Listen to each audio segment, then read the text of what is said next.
Vamos a empezar puntual.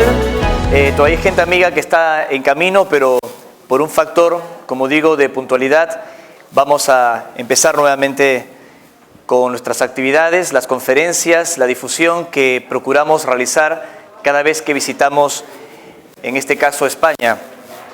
Ante todo, quiero agradecer a la gente amiga que año tras año me invita aquí a Barcelona para ofrecer estas conferencias e invitar a que la gente pueda pensar, reflexionar, tratar de sentir lo que involucra un encuentro cercano con civilizaciones de otros mundos.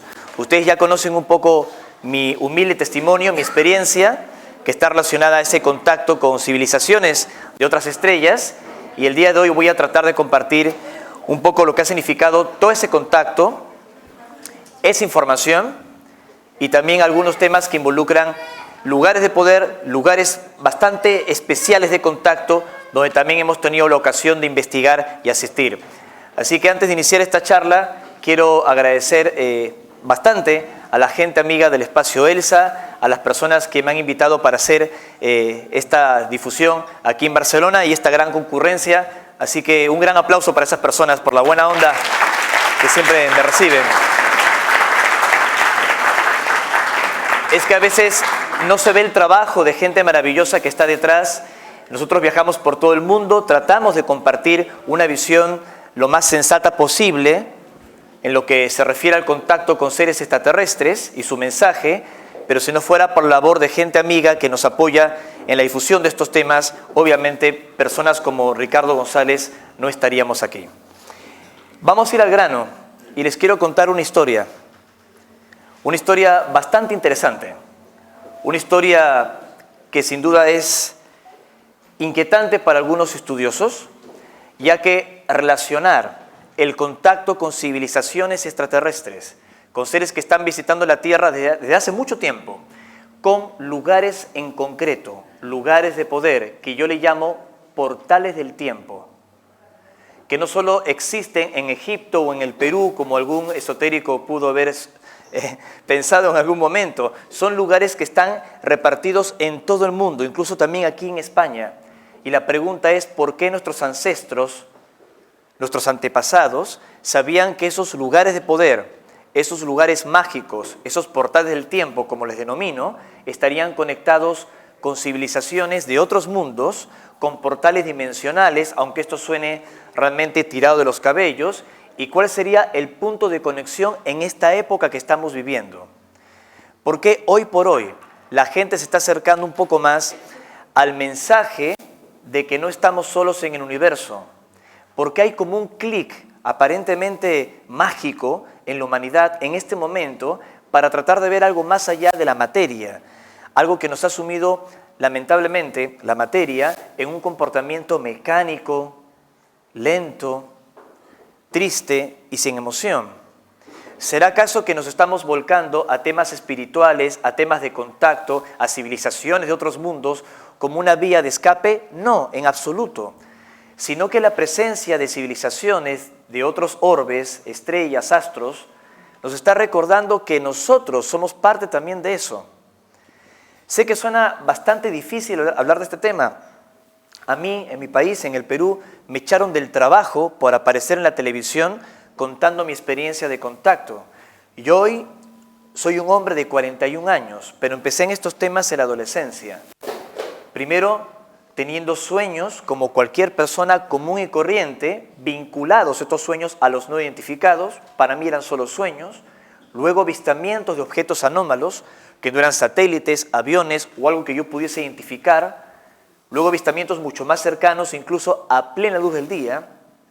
Y posteriormente, como ustedes ya conocen mi humilde testimonio, mensajes telepáticos, comunicaciones mentales de seres de aspecto humano que provienen de lejanas estrellas, pero que están de hace mucho tiempo entre nosotros. No soy el primer testigo de contacto que surge en el Perú. Esto viene ocurriendo en mi país, al menos en el caso del Perú, desde los años 50, como brevemente lo voy a mencionar a continuación. Y yo seguí una vida completamente normal. Soy el mayor de 3 hermanos, mis padres profesionales, y estudié en el colegio, estudié la carrera de mercadotecnia, luego me empecé a dedicar a la industria farmacéutica, que no tiene nada que ver con estos temas que estoy hablando el día de hoy. Trabajé muchos años como representante de una firma internacional hasta que, como les cuento, al aparecer en la televisión contando mi historia, me despidieron. Yo sé que no es fácil hablar de estos temas y cada vez que un individuo dice, yo los vi, los escuché, investigué y pasó todo esto, alguna persona, tal vez sentada cómodamente en su casa mirando una conferencia en YouTube, dice, este tipo debe ser un charlatán o debe estar mal de la cabeza porque dice que vio extraterrestres. ¿Y dónde están las fotos de los extraterrestres? ¿Por qué no me llevan a mí de paseo dentro de la nave para creerle? Algo que humildemente hemos hecho para devolverle la credibilidad a este tema ha sido invitar a periodistas y a investigadores a avistamientos programados, pero no a cualquier periodista o a cualquier investigador. En las últimas 2 ocasiones, como ustedes deben saber, hemos invitado al doctor Michael Salla, es asesor del gabinete del presidente Ronald Reagan, uno de los grandes difusores del movimiento Exopolítica. De hecho, él es el padre fundador. Y el doctor Salla nos acompañó a Monte Shasta, al norte de California, en los Estados Unidos, en un país donde estos temas habitualmente se tratan de desinformar. Y él fue testigo, como digo, de un avistamiento que ocurrió a la hora exacta y que afectó muchísimo al doctor Salla.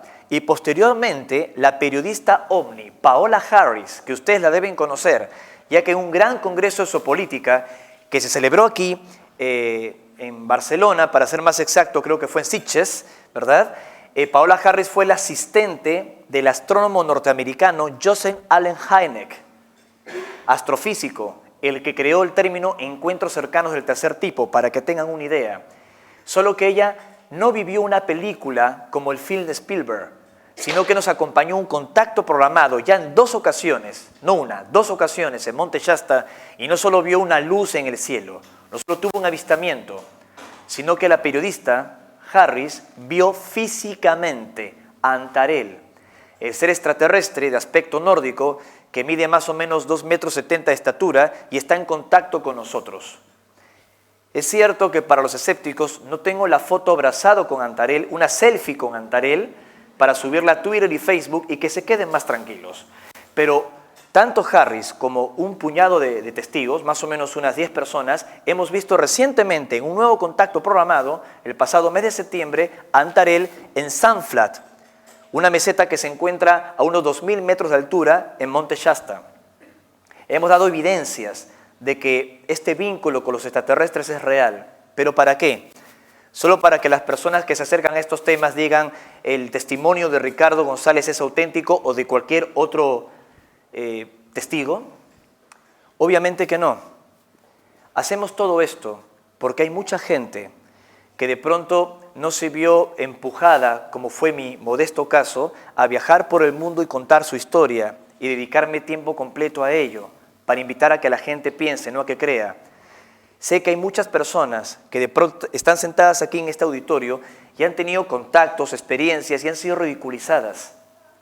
Por eso lo hacemos, porque creo que hay que devolverle, como ya dije al inicio de esta exposición, la seriedad al contacto, de que somos muchas las personas que los hemos visto y que no vienen con malas intenciones, que no están aquí para darnos de comer, engordarnos y luego llevarnos al matadero, ¿no? Sé que hay muchas teorías de conspiraciones que hablan de lo oscuro, de lo tenebroso en torno al tema extraterrestre, y aunque creo que hay de todo en el universo, nuestra experiencia, nuestro contacto, lo que hemos vivido, ha sido realmente maravilloso. Así que les quiero llevar de viaje. Estoy aquí otra vez en Barcelona muy contento, les agradezco esta gran concurrencia y vamos a empezar directamente con lo que son los portales del tiempo, el contacto con estos seres, la hermandad de los 7 rayos y todo lo que involucra el mundo subterráneo, y un mensaje que hemos recibido recientemente de estos seres que está vinculado justamente con el tiempo y nuestras decisiones en el futuro. Y luego al final, obviamente, tendremos una oportunidad para conversar.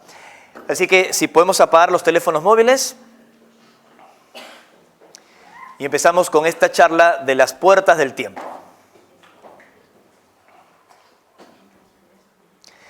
Quería empezar con esta imagen de un lugar que es fascinante y se encuentra en el mundo andino. ¿Alguno de ustedes la reconoce? ¿Esta zona? Es el lago Titicaca, el lago navegable más alto del planeta Tierra. Está a casi 4.000 metros de altura, alrededor de 3.800 metros de altura. Este lago, que comparte actualmente Perú y Bolivia, es la cuna de muchos misterios que están relacionados tanto al contacto con extraterrestres como a viejas civilizaciones perdidas. Ahora bien, no estoy diciendo que los incas, mis ancestros en el Perú, u otras civilizaciones del mundo antiguo eran extraterrestres. No estoy diciendo una herejía como esa. Y tampoco estoy diciendo que las pirámides de México, de Egipto o del Perú hayan sido construidas por extraterrestres. Tampoco lo estoy diciendo. Lo que sí afirmo es que nuestros ancestros tuvieron información. Sabían que no estábamos solos en el universo. Y es muy probable que civilizaciones de otros mundos hayan entregado conocimientos e información para erguir grandes civilizaciones en la Tierra. Incluso, no solo información que podría haber surgido del contacto con extraterrestres, sino también información que pudo haber germinado de viejas civilizaciones perdidas que van más allá de lo que la arqueología ortodoxa reconoce. Aquí entraríamos en un tema bastante resbaladizo que irrita a los arqueólogos e historiadores ortodoxos, como por ejemplo la Atlántida, Lemuria, Mu, que se confunde con Lemuria, y otros mundos perdidos. Están viendo aquí la imagen de Viracocha, el dios por excelencia del altiplano andino. Su imagen aparece en el frontis de la mal llamada Puerta del Sol. Digo mal llamada porque no se encontró este gran bloque de andesita erguido a casi 4.000 metros de altura en Tiahuanaco, como lo están viendo en la imagen. Se encontró semienterrado, era el frontis de un templete que se había derruido, y cuando llega la conquista española y observa que imperaba el culto solar en el mundo andino, le llamaron Intipunku, incluso en quechua, que significa puerta o portal del sol. En realidad es la entrada, el frontis de un templete hoy destruido, y lo que se hizo en Bolivia fue erguir, ¿no?, la parte frontal y quedó como una puerta. No es ninguna puerta dimensional, para nada. Sencillamente, reitero, es el frontis de un viejo templete, pero no cualquier templete, ya que tiene una serie de grabados que para algunos dijeron en su momento era un calendario venusiano. Hoy por hoy esa teoría está en contradicción, ya que era una vieja información de hace décadas, y se piensa que más bien representan rituales sagrados en torno a la figura de Viracocha. Tal vez Tiahuanaco sea el origen secreto del imperio de los incas y una de las más grandes civilizaciones del mundo antiguo de América del Sur. Solo observando sus templos, sus enormes rocas y, lo más inquietante, decenas y decenas de cabezas clavas que se encuentran en el templo semisubterráneo de Calasasaya en Tiahuanaco, nos dice que esta cultura pudo haber sido otra cosa, porque son cabezas de roca, cabezas de piedra, que están en este templo semisubterráneo y que poseen diferentes etnias. Es decir, no todas estas caras tienen rasgos andinos. Hay rasgos mongoloides, rasgos aparentemente africanos, incluso rasgos no humanos, o por lo menos no se parecen al rostro típico de alguna etnia humana. Y esto nos despertó mucho el interés, ya que en los mensajes, en las experiencias de contacto que afirmamos mantener con estos seres extraterrestres, se nos dijo que en nuestro caso, los americanos, teníamos que buscar parte de nuestro origen en Tiahuanaco. Y les preguntábamos a ellos, a estos seres que se comunican con nosotros, ¿qué tan antiguo es Tiahuanaco? Porque va el despistado, el turista, y le pregunta al guía, y el guía le dice, esto debe tener 400, 500 años de antigüedad. Sin embargo, Artur Ponansky, el padre de la arqueología boliviana, pensaba que Tiahuanaco tenía más de 10.000 años de antigüedad. Y por si ello fuera poco, la CIAT, el Centro de Investigaciones Arqueológicas de Tiahuanaco, sabía que Tiahuanaco estaba construida sobre otras ciudades. Es decir, que hay como 5 ciudades superpuestas. ¿Qué tan antiguo es Tiahuanaco? Y como les mencionaba, si los hermanos del cosmos, los extraterrestres, nos sugirieron visitar estos lugares, es porque ellos, aunque esto escandalice, ya habrían estado allí. Por lo menos habían identificado ciertas zonas donde líneas de fuerza de la Tierra se juntan y forman un nodo o un vórtice. Según estos seres de las estrellas, donde se genera un nodo o un vórtice, se abren como portales y estos portales permiten una conexión con otras realidades. Siempre según el mensaje de estos seres extraterrestres, donde se han formado estos portales, viejas civilizaciones humanas habrían construido templos, obeliscos, catedrales, para mantener el lugar de contacto con los viejos dioses. Estos portales tienen periodos en que están dormidos o periodos en que se activan. Cuando una persona con el corazón abierto acude a estos emplazamientos, un fenómeno ocurre, donde se transmigra información, donde una persona puede vivir experiencias extraordinarias, aunque esto suene obviamente alucinante. ¿Quiénes habrán sido entonces los personajes que se quisieron representar en los antiguos monolitos de Tiahuanaco? ¿Es uno de los portales del tiempo? ¿Y por qué le llamamos portales del tiempo? ¿Qué clase de civilización vivió allí? ¿Eran descendientes de culturas perdidas más allá de los mares? En el caso de la Kashkara de los indios Hopi, una especie de mundo hundido en el Océano Pacífico, porque de allí se dice llegó Justus, el gran maestro de Tiahuanaco, de cuya descendencia, dice la leyenda andina, procede Manco Cápac, el que funda el Imperio del Sol en mi país, en el Perú, en el Cusco. Para que tengan una idea, fijen la vista en estos inmensos bloques. Varios de ellos pesan decenas de toneladas. Estamos viendo el sector de Pumapunku. Incluso hoy en día, construir una ciudadela como Tiahuanaco nos costaría y demandaría muchísimo esfuerzo tecnológico. Por eso reitero, si esto tuviese miles de años de antigüedad, ¿será acaso que los antiguos tiahuanacotas contaron con algún tipo de asistencia extraterrestre para realizarlo? Es solo una pregunta. No estoy diciendo de que esto fue construido por extraterrestres ni con ayuda de extraterrestres. Creo que ese argumento está más cerca del documental Alienígenas Ancestrales. Pero sí les puedo decir como peruano, porque he crecido con esta cultura, no es de que me desperté a los 40 años y empecé a investigar estas cosas, no, yo crecí con esto, he ido muchas veces al Cusco, muchísimas veces al Titicaca y a Tiahuanaco, que es sector boliviano, y lo tenemos en nuestra sangre. No es un tema ajeno que estamos investigando, sino que está en nuestra historia. Sería como hablarle a un español de los caballeros templarios, que también está en la historia algunas cosas que han ocurrido en la península ibérica. Y así que hay una memoria colectiva en nuestro país, que por un lado se nos pisoteaba al ser un país en vías de desarrollo, un país con una serie de problemas y de crisis, pero nos inculcaron de muy chicos en el Perú a ver el pasado con orgullo, lo que habían hecho los paracas, las líneas de Nazca o la cultura Nazca, el Cusco, Machu Picchu, todo lo sagrado que representaba nuestro país. Y cuando hacíamos preguntas incómodas en las clases de historia, en mi caso con los hermanos maristas, donde estudié en el colegio, allí no querían responder. Y hasta el día de hoy he tenido fortuna de crecer en una familia con muchos lazos con la cultura en el Perú. De hecho, uno de mis tíos, Juan Mejía Vaca, fue director de la Biblioteca Nacional del Perú, así que de primera mano tenemos información de algunos hallazgos y algunos datos que no siempre se publican para no escandalizar a la academia, para no escandalizar lo que se supone es lo correcto.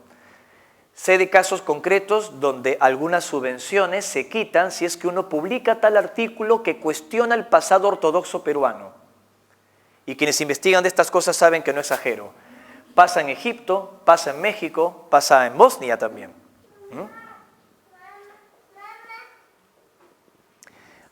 Esta figura la deben reconocer y creo que es uno de los grandes secretos del mundo andino. Se conoce como la chacana o la cruz cuadrada.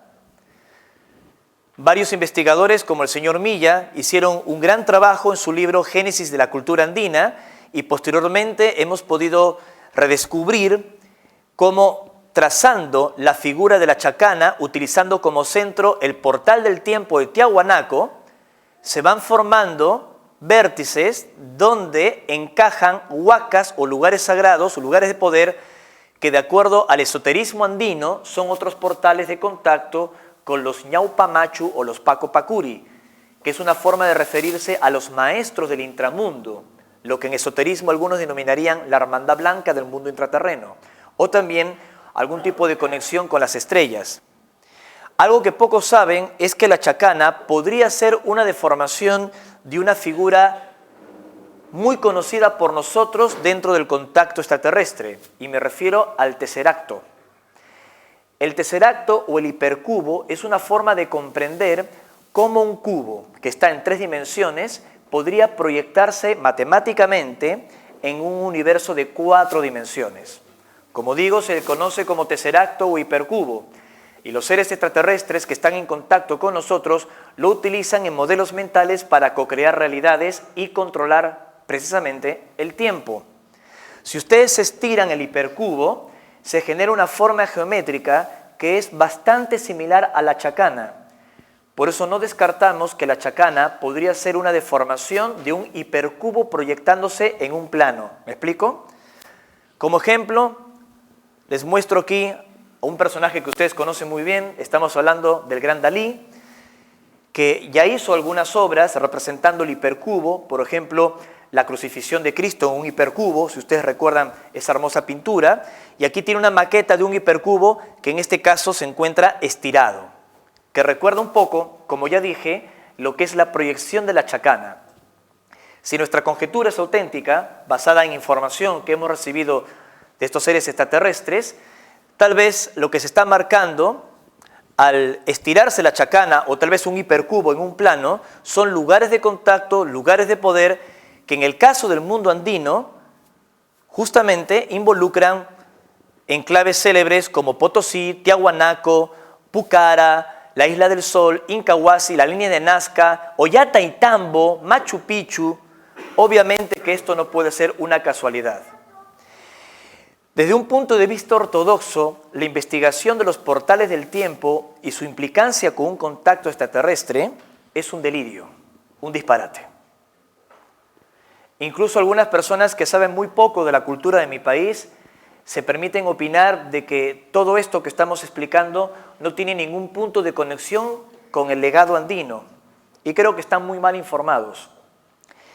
Tal vez con otros términos y con otras palabras, sí que se habla de estos portales, se habla de estos templos, de estas conexiones con algo mucho más espiritual e increíble. Una vez un escéptico me decía, ¿cómo es posible, un escéptico del mundo andino, me decía en una charla que tuvimos en Cusco, cómo es posible que hables de puertas dimensionales, de avistamientos de ovnis y de contacto con extraterrestres? Eso me parece que es muy poco serio y poco verificable. Y otra persona que participaba de la reunión le dijo, ¿y qué puede pensar otra persona del esoterismo andino? Que se le hace consulta al espíritu de la momia de tu abuela, que tira las hojas de coca, o te comunicas con el espíritu de las montañas. ¿Eso sí te parece verificable? Se quedó en silencio, se quedó mudo. Porque hay cosas en distintos universos del conocimiento que aparentemente son difíciles de constatar y que sin embargo son reales. Una de ellas podría ser esta red de luz, esta red de energía que conecta diferentes emplazamientos, no solo en el Perú, como ya mencioné al inicio de esta exposición, en diversos lugares de todo el mundo. Aquí están viendo un quipu. Me imagino que ustedes habrán oído hablar de los quipus. El quipu es un sistema de notación de los incas. Es un sistema de notación donde a través de nudos se va llevando una cuenta. Siempre hubo discusión si es que los incas tuvieron o no escritura. De acuerdo al esoterismo andino, sí hubo escritura, solo que esta escritura se perdió. Y según la leyenda, se habría llevado toda esta información en la época de la conquista española, en el siglo XVI, a la ciudad perdida del Paititi o Paitití. Al margen de que sea así o no, lo cierto es que los quipus, según el esoterismo andino, no solo es un sistema de notación o una escritura camuflada de los incas, sino que también colocándolos en determinados contextos pueden graficar la extensión de rayos, de líneas de fuerza que van conectando los nudos en claves de poder o huacas, lugar sagrado en quechua. Estas líneas eran conocidas como seques. Y de hecho hay varios estudios científicos de que estos seques, como si fuese un quipu inca, parten del núcleo, como se decía, Cosco, el ombligo del mundo, parten de un núcleo que los incas habrían fijado en un viejo templo llamado el Templo del Sol o el Coricancha, y desde allí parten estas líneas de poder que van conectando e interactuando con distintos lugares. Panacas, templos, etcétera, pero básicamente en lugares de poder. Hay una serie de túneles que se conocen desde hace mucho tiempo, no es algo que se haya descubierto hace 10, 20 o 30 años. Quienes nacimos y crecimos en Perú, de hecho aquí tengo una amiga cusqueña que está en el auditorio, nosotros crecimos con esto y desde chicos ya se nos contaba del túnel que parte del Coricancha y va hacia Sacsayhuamán, a varios kilómetros de distancia, y que desde Sacsayhuamán, el Templo del Rayo, mal llamado Fortaleza, se dirigirían otros túneles hacia la selva amazónica donde se encontraría el Paititi, la ciudad perdida de los incas que también mencioné. Desde chicos escuchamos esto. Lo digo porque a veces aparecen pseudo descubridores diciendo acabamos de encontrar tal túnel, y esto lo sabemos no solo de nuestra niñez, nuestros abuelos ya sabían de estas cosas y hay muchos trabajos publicados al respecto. ¿Qué son estos lugares entonces? ¿Por qué están unidos por líneas de fuerza y al mismo tiempo, en algunos casos, por túneles? ¿Quiénes construyeron esos túneles? Hay una leyenda en mi país que en el arribo de la conquista española se le preguntaba a los nativos, ¿quién construyó todo esto? Y ellos contestaban, nosotros no fuimos. Cuando llegamos, esto ya estaba aquí. Y esas leyendas se encuentran por doquier en mi país, en el Perú, y también en otros países similares que tienen este legado. Sacsayhuamán, el Coricancha, Machu Picchu, el lago Titicaca, Tiahuanaco en Bolivia, o las líneas de Nazca también en el Perú, podrían ser esos portales del tiempo, más allá de lo que uno pueda encontrar de forma arqueológica. No todo se debe investigar arqueológicamente. Hay algunas personas muy atornilladas de la cabeza que piensan que solo aquello que se pueda fotografiar, medir a nivel arqueológico es real. Y me parece que es un enanismo mental pensar que solo a través de la investigación científica de túneles uno puede encontrar cosas. Yo he tenido la oportunidad de estar recientemente en los Estados Unidos hablando con importantes estudiosos y científicos, entre ellos con el astronauta Edgar Mitchell, que el año 73, luego de abandonar la NASA, creó un proyecto de investigación que denominó el Instituto de Ciencias Noéticas, de noetic en griego, que significa todo, y hay grandes académicos, físicos, estudiosos, que están estudiando una serie de fenómenos que se basan en la conciencia. Y el hecho de que sean fenómenos vinculados con la conciencia, la visión remota, experiencias fuera del cuerpo y todo lo que tiene que ver con ese tipo de asuntos más espirituales o interdimensionales, no quiere decir que no sean válidos, los están investigando. Por eso sonrío con ternura cuando algunos investigadores, entre comillas, dicen que todo aquello que arqueológicamente no se puede probar con una excavación, cuando dicen que eso no puede ser real si no se utiliza ese método viejo, que es importante, pero a fin de cuentas es solo un método, me parece que es una ingenuidad. Estos asuntos son mucho más complejos. Aquí están viendo la Piedra del Sol en Ollantaytambo, y este portal, esta Puerta del Sol, como también le conocen algunos, o Piedra del Sol en Ollantaytambo, sería, de acuerdo a los ancianos del Cusco, a los chamanes del Cusco, un portal de conexión y de contacto. Que obviamente, como digo, si un arqueólogo me escucha, debe pensar que yo me caí de la cama y me golpeé la cabeza. Pero hay muchos testimonios de personas que se han acercado justamente a este gran portal, esta gran roca, y han tenido experiencias de conexión en lo más alto de este yacimiento arqueológico en Ollantaytambo. Este tipo de lugares son los portales del tiempo, donde una persona con el corazón abierto podría conectarse con ellos, se podrían abrir y llevarnos tal vez hacia otro lugar. A estas alturas se preguntarán, muy bien, ¿y cómo podemos entrar? ¿Cómo nos podemos preparar? Y si nos preparamos y logramos tener una experiencia, ¿con quién tendríamos la experiencia? ¿Quién está al otro lado? ¿Cómo se puede verificar desde el punto de vista espiritual o de la experiencia que esos contactos con esos portales del tiempo son auténticos, son reales? Les voy a poner un ejemplo. Este es un enclave que suelo mostrar en otras conferencias porque representa muy bien lo que es un portal del tiempo. Se conoce como la puerta de Ayumarca o la puerta de Aramumuru, que es un término posterior que fue acuñado por un documental de televisión. Aquí están viendo 3 personas, yo me encuentro en el medio, estamos haciendo una práctica de meditación. Aprendimos que a través de la concentración, la meditación, uno puede conectarse y acercarse a estas otras realidades. La puerta en realidad de este portal de piedra no es lo que están viendo aquí, sino todo esto. Es un portal inmenso. Estamos hablando de Puno, 3.800 metros de altura, a las orillas del lago Titicaca. Este lugar se hizo muy conocido gracias a Jorge Luis Delgado Mamani, un querido amigo. Hace poco estuvimos en el Cusco, es una fotografía con él. Él había escuchado de sus ancestros que en un bosque de piedras en Puno existía esta otra realidad, y él había caminado por este bosque de piedra y había descubierto la puerta que aparentemente no conduce a ningún lugar. Aparentemente no lleva a ningún lado. No hay ninguna puerta que se abra físicamente, no hay ningún túnel. Sin embargo, los lugareños se acercaban allí y aparecía una neblina brillante en algunas ocasiones y eran tragados por esa neblina y se encontraban con un ser de rasgos no tan andinos, alto, vestido con una especie de túnica y que les hablaba en perfecto castellano sin mover los labios, como si la comunicación fuera mental o telepática. Este ser es conocido con el nombre de Asurma y otros le han llamado Aramumuru.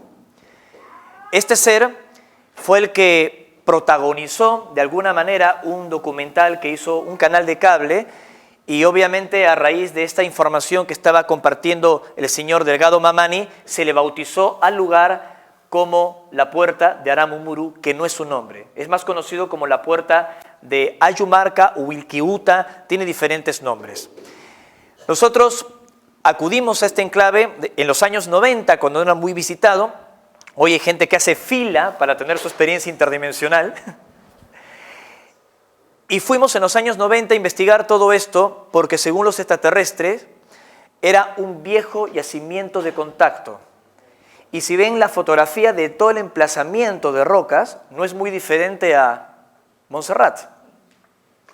Uno puede decir, carambas, parece que los testigos de contacto están buscando lugares que se parecen porque como son muy bonitos o la figura en la noche se ve como muy fantasmagórica o misteriosa, creen que allí hay portales de contacto.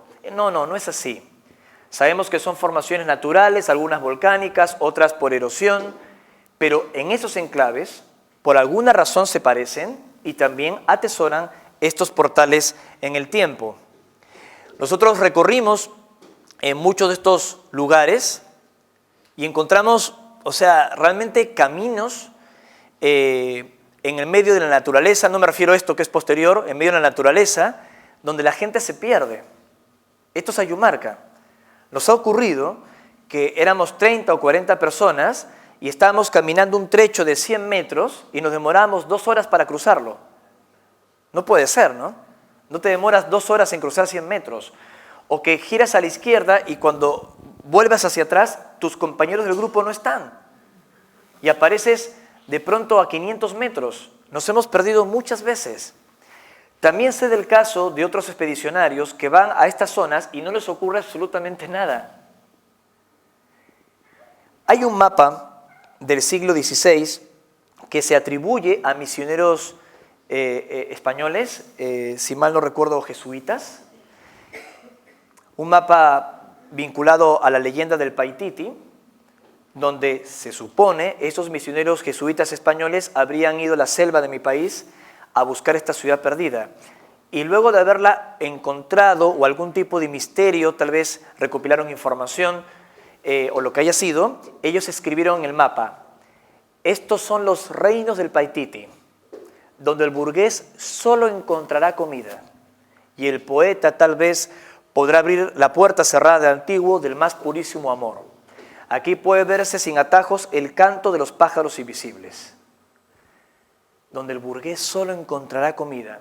Y es cierto, las personas que se acercan a estos temas de la perspectiva del burgués nunca encuentran nada, porque solo están buscando esa parte. Pero el poeta que abre el corazón, y no me refiero a la persona volada, ¿no?, que a veces los escépticos dicen, claro, tú no eres el poeta, eres la persona que ves hasta chanchos que vuelan, ves hadas por todas partes y tienes pseudo experiencias porque eres una persona como muy colgada. No, me refiero a la persona que abre su corazón. No sé si me estoy explicando, que abres tu corazón, que no solo escudriñas estos misterios desde el intelecto, que más allá del intelecto, que está bien nunca apartar el sentido común, pero al margen de eso, no perder la conexión con tu corazón. Si llegas con esa pureza de sentimiento, es allí que esos lugares se abren, te reciben y puedes tener una experiencia muy importante. Créame que ha sido la principal cualidad que nos han pedido estos seres en los contactos y las experiencias que hemos tenido, tanto en el Perú como en otros países. Y no solo para conectar con estos portales del tiempo, sino también para ver estos seres. Yo no me considero una persona para nada especial, pero siempre que enfocamos o encaramos estas experiencias de contacto con los extraterrestres, lo hemos hecho desde el corazón. Y así las cosas han fluido, se han dado en perfecta armonía. Es así como lo hemos enfrentado. Por ello, la mejor manera de acercarse a una experiencia que puede exceder nuestra resistencia mental porque es distinta, es abriendo el corazón. Es la única forma. Incluso hay algunos estudios científicos a nivel de la conciencia que se están haciendo en los Estados Unidos y se ve que cuando una persona encara estos temas sin malicia, son mucho más eficientes en los experimentos de facultades extrasensoriales. ¿Me explico? En cambio, cuando una persona lo encara con malicia, es como que todo el universo se le bloquea alrededor. Por ello, como suelo decir, los desinformadores la tienen muy liada, porque al ver las cosas siempre con malicia, van a seguir viviendo en ese entorno donde el universo va a estar apagado para ellos. Es como la novela El Principito, que cuando abres el corazón todo habla y todo se mueve. No es que te vuelves loco, sino que todo se mueve, todo tiene algún tipo de mensaje. Y es lo primero que enseñan los chamanes en México o en el Perú, los auténticos, porque también hay de todo. Le llaman la visión. La visión. Y la visión no se consigue por un viaje a Queros o por haber tomado el peyote o la ayahuasca. La visión se adquiere con la conducta.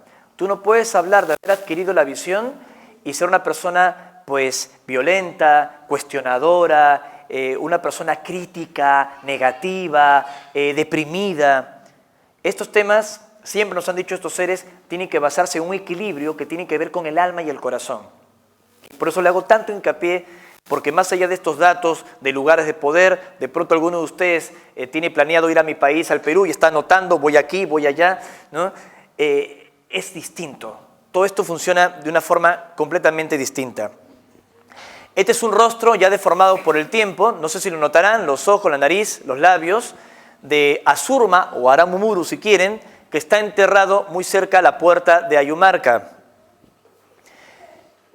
Se supone que en la antigüedad la puerta, si recuerdan la imagen del pórtico más pequeño, donde estaba arrodillado en la diapositiva anterior, tenía un agujero, o para ser más exacto, tiene una hendidura, que la ven aquí ampliada, donde estaba engarzado un cristal.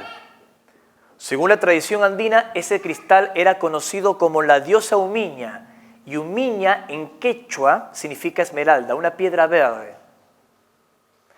que se supone habría sido arrojada al lago Titicaca cuando llegó la conquista española al altiplano.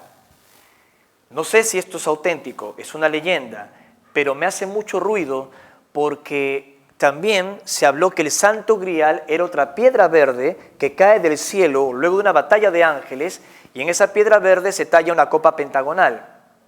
También es muy inquietante que la piedra de poder de la India o del Tíbet, conocida como Chintamani, que habría llegado a través de un caballo blanco llamado Lungta, que inspiró más tarde a Nicholas Roerich para pintar la bandera de la paz, que justamente también sea una piedra verde. Entonces me pregunto si la Umiña, el Santo Grial o Chintamani podrían tener algún hilo conductor con los misterios del mundo subterráneo y esta misteriosa hermandad blanca. Si esa piedra existió, pues la quitaron de su lugar de descanso, la habrían arrojado al lago Titicaca, y según los chamanes, la manera para reemplazar el cristal perdido del Titicaca es a través de la glándula pineal, que se encuentra en el centro de nuestro cerebro, que nos permite ver más allá de lo evidente, que en el pasado, como ustedes saben, esta glándula la teníamos del tamaño de una pelota de ping-pong, y ahora la tenemos más chiquita, la glándula pineal me refiero, ¿no? El tamaño de una lenteja, de un garbanzo. Y aunque hay una discusión si del tamaño depende mucho el asunto de la glándula pineal, en realidad depende de la conexión del individuo que tenga con esta glándula que, según el esoterismo más viejo, permite canalizar y conectar el mundo invisible. Siempre fue muy importante para los egipcios, para los budistas, el llamado tercer ojo. Así que los ancianos dicen que la visión, en una clara referencia a la glándula pineal o al tercer ojo de los budistas que acabo de decir, permite reemplazar el cristal que fue arrojado al lago Titicaca. Otro detalle muy interesante, que hay un Intihuatana, hay todavía varios Intihuatanas en el Perú, y uno de ellos, que se conoce como el reloj del tiempo o portal del tiempo, Intihuata, aquello que toma o agarra el sol. Algunos pensaron que era un reloj solar, pero en realidad estos espigones de piedra representan una importante conexión con la energía del cosmos, la energía de la Tierra, que se concentran en un punto específico. Este fue un hallazgo nuestro, está en un lugar determinado de Ayumarca. Aquí pueden ver esta gran roca que está colocada justamente en un sector muy cerca y en lo alto de la puerta de Ayumarca. Supimos que al trabajar con esta roca, la puerta que está abajo se activa. Y es un mecanismo que hemos encontrado en diferentes enclaves que hemos visitado en todo el mundo, que cuando uno se conecta y trabaja con la piedra que reúne la energía, que concentra el núcleo de fuerza de un portal, inmediatamente el portal también se empieza a abrir. Pero obviamente, más allá de esta parte mecánica, de investigación, de contacto, todo esto no sirve de nada si es que el individuo, el caminante, abre su corazón a este tipo de experiencias. Ocurrió algo muy interesante en los años 50. Una norteamericana, Dorothy Martin, más conocida como Hermana Tedra, había recibido unos mensajes para viajar al Perú y a Bolivia. Esta mujer, Dorothy Martin, había sobrevivido a un cáncer y también a un accidente de coche, y unos seres de luz se le habrían manifestado, según su testimonio, en su propia habitación, y le habían dicho: somos maestros de la Hermandad de los Siete Rayos, una hermandad oculta en los Andes del Perú, y te estamos invitando para que vivas una preparación con nosotros. Siempre, según esta historia, Dorothy Martin viaja al Perú, vive algunos años entre Perú y Bolivia, y justamente en Puno, donde está la puerta de Ayumarca, Martin afirma haber recibido, la mujer que aparece en esta vieja imagen, afirma haber recibido las indicaciones para establecer un centro de contacto en Monte Shasta, en los Estados Unidos. Toda su información, que fue redactada en un manuscrito bastante esotérico, bastante cargado de teosofía, fue publicado más tarde sin su autorización por un miembro de su grupo, George Hunt Williamson, más conocido como Brother Philip, en un texto que fue muy exitoso en habla hispana con el nombre de El secreto de los Andes. George Hunt Williamson era conocido como Hermano Philip o Brother Philip, y Dorothy Martin como hermana Tedra o Sister Tidra. Ahora bien, mucha información de contacto extraterrestre que germinó en Latinoamérica y también aquí en España, cuando se hablaban de viajes al Paititi, de discos solares, de portales y un montón de cosas, surgen de estos manuscritos de los años 50, que para mí es la década clave del contactismo, después del incidente Roswell que todos ustedes conocen. Lamentablemente, tanto Tidra como Brother Philip, que fue muy íntimo de George Adamski, ahora se los voy a explicar brevemente, mezclaron la información del contacto que habrían tenido y las investigaciones que realizaron en el mundo andino con temas demasiado cargados de religión o de excesivo misticismo. Y ese es el peligro de estos temas. A veces la gente confunde espiritualidad con religiosidad, que son cosas completamente distintas. Confunden conectarse con el corazón y ser sensible para encarar estas experiencias con formar grupos de índole casi sectaria que dependen de un líder o de líderes. Lo sé por experiencia, tengo, a pesar de mi juventud, muchos años en el tema y por esa razón he decidido tener un camino independiente, libre y promover la libertad también de las personas.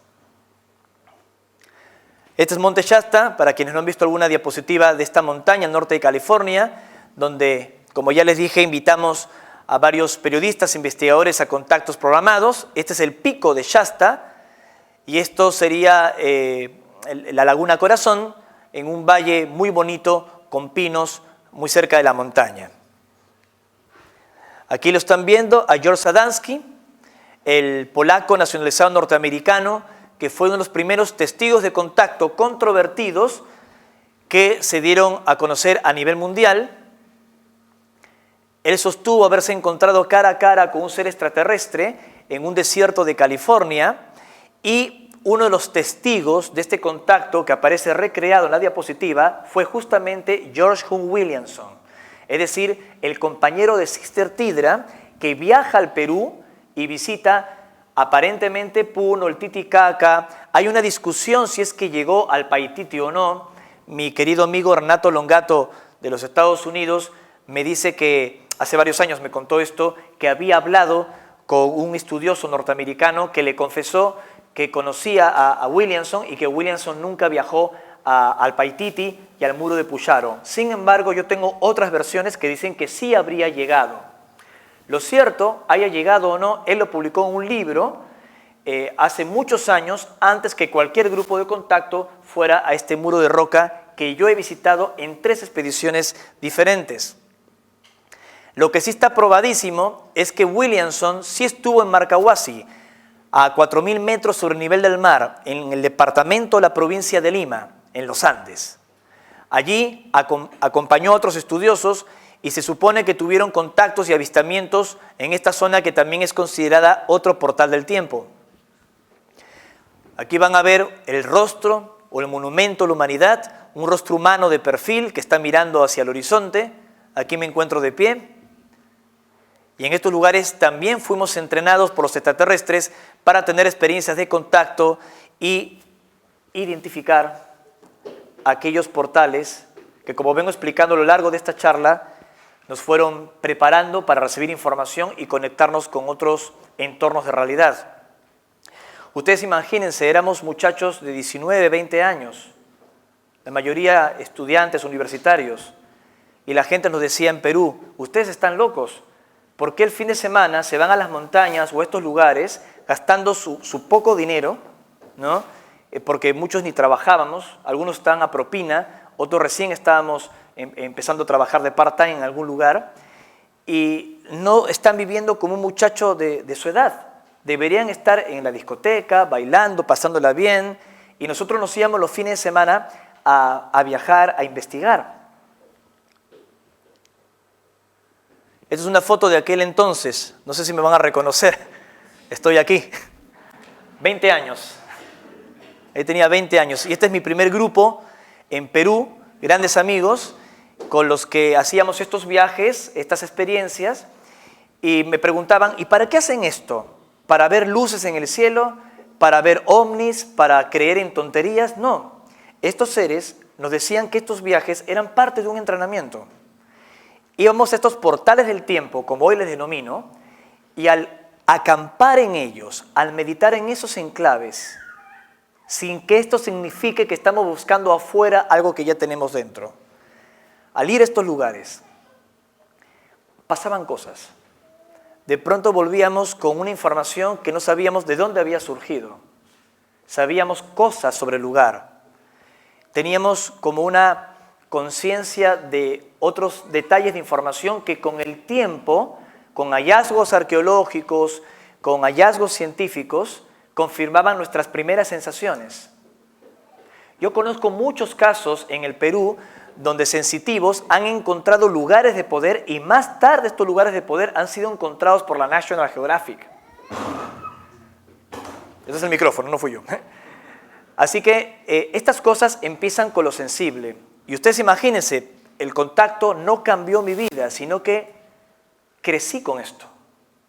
Desde siempre estoy en esto. Y hoy veo en perspectiva que estos trabajos que hicimos durante tantos años, como tantos grupos en el mundo, tienen mucho más sentido el día de hoy, porque hay gente que ha vivido o está viviendo de forma muy limitada, encasillada, sin magia, que ha perdido un poco la conexión con sus propias emociones, vive en piloto automático.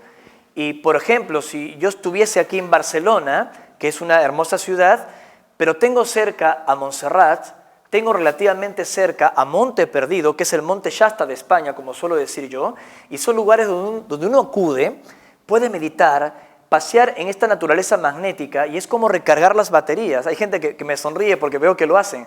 Justamente esos lugares fueron creados o están allí también para esto, para ser como un pulmón de espiritualidad, como un portal del tiempo, porque allí ni el pasado, ni el presente, ni el futuro existen. No estás preocupado ni de tu pasado, ni estás preocupado de lo que vas a hacer, solo estás viviendo las cosas.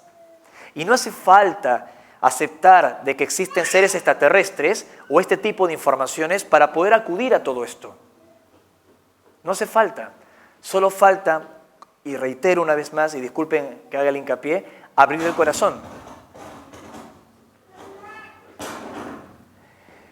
Para que tengan una idea, fíjense lo que es la meseta de Marcahuasi desde lo alto. Es realmente impresionante. Miren el campamento. Esta zona se llama el anfiteatro.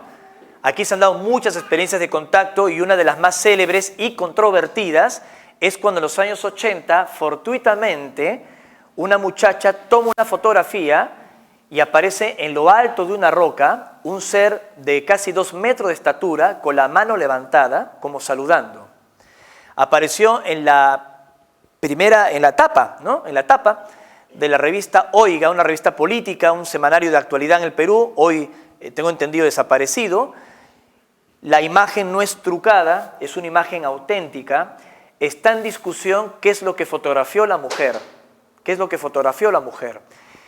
Un amigo mío, un estudioso de Lima, me comentó que había encontrado a la familia que había tomado la foto y que le habían dicho que en realidad se trataba del novio de la chica que estaba levantando la mano y le tomó la foto y como el sol venía detrás, en contraluz, el cuerpo se pone como más delgadito y aparentemente el tipo tendría un jean y yo le dije al amigo investigador, ok, si te dicen esto, que te muestren el negativo. Es la única forma de saberlo.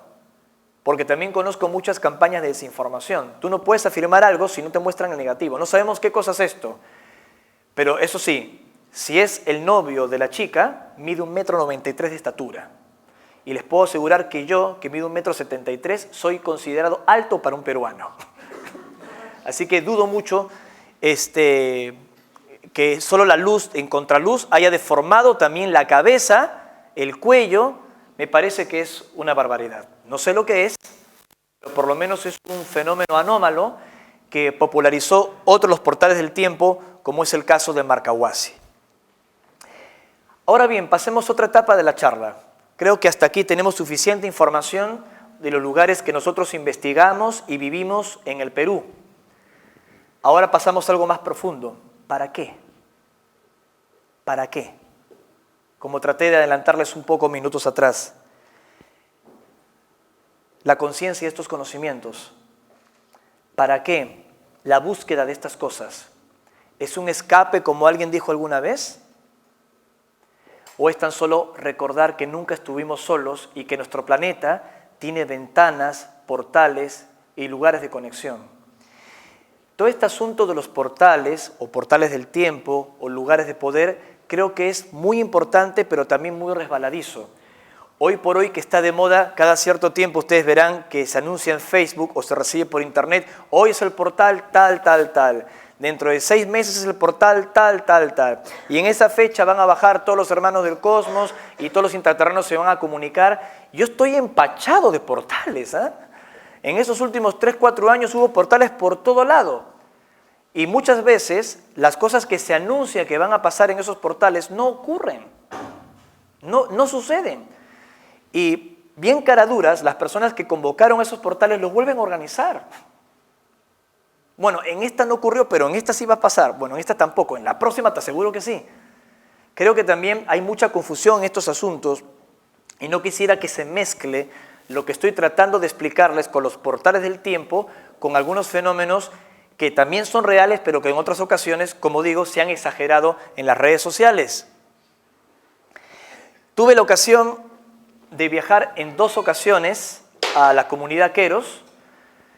La primera ocasión fue a mitad de los años 90, cuando no estaban tan de moda los Queros. Los Queros son los descendientes legítimos del Incario en el Perú. Y vivimos varios días con ellos, no es que estuvimos 2 o 3 días y nos volvimos, estuvimos varios días con ellos, cultivando el campo con ellos, viviendo en la casa de ellos, comiendo con ellos y ese tipo de cosas. Ellos allí nos confirmaron que existía el disco solar que tanto hemos venido difundiendo en la experiencia de contacto. Todo esto lo tengo grabado en audio, con un traductor en quechua, un profesor de Pocartambo, de nombre Rómulo, si mal no recuerdo. Esto fue hace muchos años, pero fue realmente extraordinario. Y también nos hablaban de que tenían contacto con los maestros de la Hermandad Blanca. Obviamente no utilizaban ese término, no decían estamos en contacto telepáticamente con seres intraterrenos. Ese término no utilizan ellos. Decían estamos en comunicación a través de los sueños o los escuchamos con gente que vive dentro de las cascadas y dentro de las montañas. Y les preguntamos, ¿y son como ustedes? Son como nosotros, pero se visten diferente y su piel es más blanca. Y dicen que son muy antiguos, que están aquí desde siempre. ¿Y qué crees que son? Les preguntábamos. Los apus, los espíritus de las montañas. Ok, apus, espíritus de las montañas. Seres concretos con apariencia humana que viven dentro de las montañas y están hace mucho tiempo atrás. Lo mismo que hablaban de los Mahatmas en la India o en los Himalayas. Lo que mencionaba Nicholas Roerich en sus libros, sus expediciones por Asia Central. Realmente eso existe, eso sucede. Y se nos dijo en ese entonces, él es uno de los maestros Queros que ya falleció, se le conoce como Pascual. Los Queros tienen diferentes grados jerárquicos espirituales o de organización, desde un Barayok, que es como decir un alcalde, a un Pampamisayok, que es un sacerdote de medio rango, que es el que te puede leer las hojas de coca, o un sacerdote que es conocido como un Alto Misayok. Los Alto Misayok no van a dar conferencias, no aparecen en documentales, o sea, no salen del Cusco. Tienes que llegar a ellos, y son gente habitualmente muy anciana, que tienen una facultad extraordinaria. No solo pueden tirar las hojas de coca y decirte cosas, sino que pueden controlar los elementos, pueden hacer llover, pueden hacer granizar. Nos hicieron un ritual del fuego, donde ellos nos hicieron ver en el fuego rostros de ancianos que nos hablaban en quechua, y encima nosotros entendíamos lo que nos transmitían. Suerte que no estaba solo, para que no piensen que estoy mal de la cabeza. Éramos 6 personas en la expedición, 3 uruguayos y 3 peruanos. Y en ese viaje, que lo recuerdo con mucho cariño, yo tenía 22 años en ese entonces, se nos dijo de que todos los lugares sagrados de la humanidad volverían a ser visitados. Y yo siempre pensé que los viajes a los lugares sagrados de la humanidad era una pérdida de tiempo. Practico la meditación y creo que la búsqueda debe estar dentro de uno mismo. No tienes que buscar fuera lo que ya tienes dentro. Pero ellos nos decían, los lugares sagrados de la humanidad le va a devolver la memoria al caminante. De eso se trata, devolver la memoria. No buscar afuera lo que tienes dentro, sino que estos lugares, portales del tiempo, funcionan como un espejo que te pueden devolver la memoria. Por eso, si tienen la oportunidad de ir a uno de estos lugares, vayan con respeto y abran el corazón. Y olvídense de discusiones intelectuales si eso no es, solo abran el corazón, porque esos lugares se conectan inmediatamente con tu propio portal personal, tu propio portal interior. Y ese portal inmediatamente se abre de conocimientos para ti y te enseña. Este es el grupo expedicionario. Aquí estamos los 6. Esta fue la foto que nos tomó uno de los arrieros. Lindos recuerdos de ese primer viaje a Queros. Hay un término que hoy por hoy está muy en boga en la New Age y se dice que antes la energía estaba en Oriente, estaba en los Himalayas, por ejemplo, y hoy se encuentra en los Andes. Creo que está muy difundido este conocimiento. Perdón, pero cuando se trata de explicar cómo funciona, es difícil explicarlo. No es que la energía estaba aquí y ahora está allá. Es que se mudó así por así. ¿Cuál es el mecanismo y por qué esta zona está más activa? Lo que nos explicaron estos seres en las experiencias de contacto es que efectivamente la llamada Kundalini planetaria o Kundalini de la Tierra, como hoy por hoy la New Age le denomina, claro que es real e involucra esta herradura que los científicos denominan el anillo o el cinturón de fuego, que concentra más del 80% de la actividad telúrica y sísmica del mundo, o sea, está muy cargado energéticamente.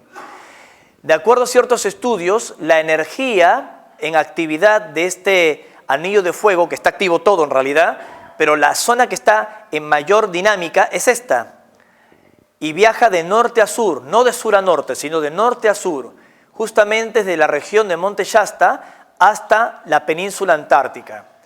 Actualmente, el foco más fuerte de energía, que los extraterrestres denominan el megaportal del tiempo, se encuentra aquí.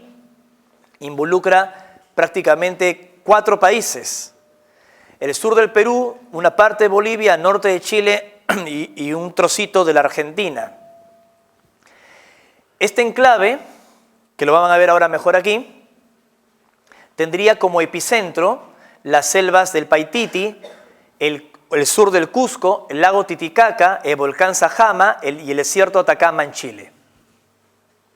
Les quería comentar esto porque los hermanos del Cosmos nos han sugerido hacer un encuentro en el espejo del tiempo, que sería el desierto Atacama en Chile, un encuentro abierto, que va a ser en septiembre del año 2016.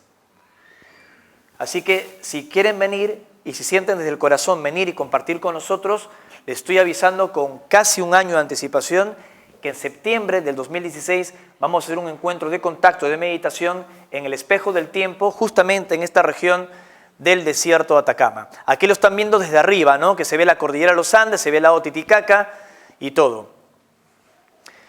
Otro detalle muy interesante de este entrenamiento que hemos venido experimentando y viviendo en el contactismo han sido los portales dimensionales, que también los extraterrestres denominaban los portales del tiempo. Así como hay líneas de fuerza que se juntan y forman un nodo donde un testigo, un individuo, puede cruzar ese nodo y ser como proyectado y trasladado hacia otro lugar, eso puede pasar. Estos seres tienen la tecnología para acumular una gran cantidad de energía, tanta que distorsionan el espacio y se forma una singularidad. Y en esta singularidad el testigo ingresa y tiene un contacto, una experiencia. Este tipo de fenómenos o portales son conocidos de los años 50, pero fue en los años 70 que un grupo de contacto, hoy disuelto como organización, Rama, popularizó estos portales con el nombre de Sendra. Aquí hay uno que pude fotografiar en República Dominicana. Como ven, una concentración de luz como una neblina, lo tomé sin flash, y cuando uno ingresa dentro de ese campo de fuerza, tiene unas sensaciones bastante particulares, como que tu cuerpo no tiene el mismo peso, te sientes como flotando, como si te hubiera bajado la presión, como si tú fueras a desmayar, tienes náuseas, realmente es desagradable el primer choque, la primera sensación, y luego cuando ya estás adentro te ves como iluminado y ves cosas. Puede ser proyectado al interior de una nave estos seres o también a otras realidades, a cualquier entorno holográfico donde estas criaturas podrían compartir contigo algún tipo de información. A mi modo de ver las cosas y de acuerdo a la información que estos seres nos han transmitido, la mayoría de estos contactos vía Sendras no son físicos, al menos en el sentido de nuestra percepción física. Es decir, que no es como subir a un autobús o al metro en Barcelona o a un avión en Iberia, no es la misma experiencia. Puedes sentir que estás allí y de hecho estás allí, pero en proyección, no es 100% físico en tu cuerpo denso. Pero estas experiencias están muy relacionadas con las investigaciones de la mecánica cuántica, de cómo una gran cantidad de energía o de masa puede curvar al espacio y en este caso los portales o los Sendras. ¿Y qué pasa en España? ¿Existen estos portales del tiempo? ¿Existen estos lugares de contacto? Como vengo de Sudamérica y soy peruano, uno dice, qué interesante Perú, las líneas de Nazca, Cusco, lo que estás contando, el contacto que afirmas haber tenido con los extraterrestres, pero aquí en España, además del Barcelona y el Real Madrid, hay otro portal dimensional. ¿Hay algún extraterrestre además de Messi? Fíjense que desde hace muchos años nosotros venimos recibiendo mensajes y comunicaciones que nos hablaban de Monte Perdido.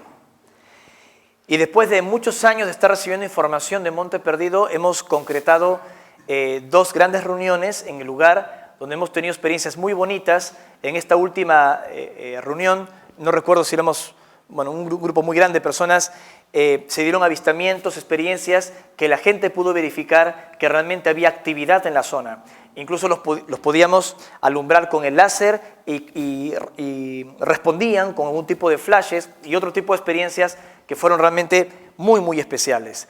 Monte Perdido no está muy lejos de aquí, está unas horas en coche en los Pirineos y de acuerdo a los hermanos del Cosmos, son algunas de las imágenes que nuestros compañeros, amigos han venido fotografiando de la aparición de estos objetos, tanto en la actividad que hicimos el año 2014 como en el 2015. Este es un objeto tubular que tomó mi buen amigo Josep Tomàs.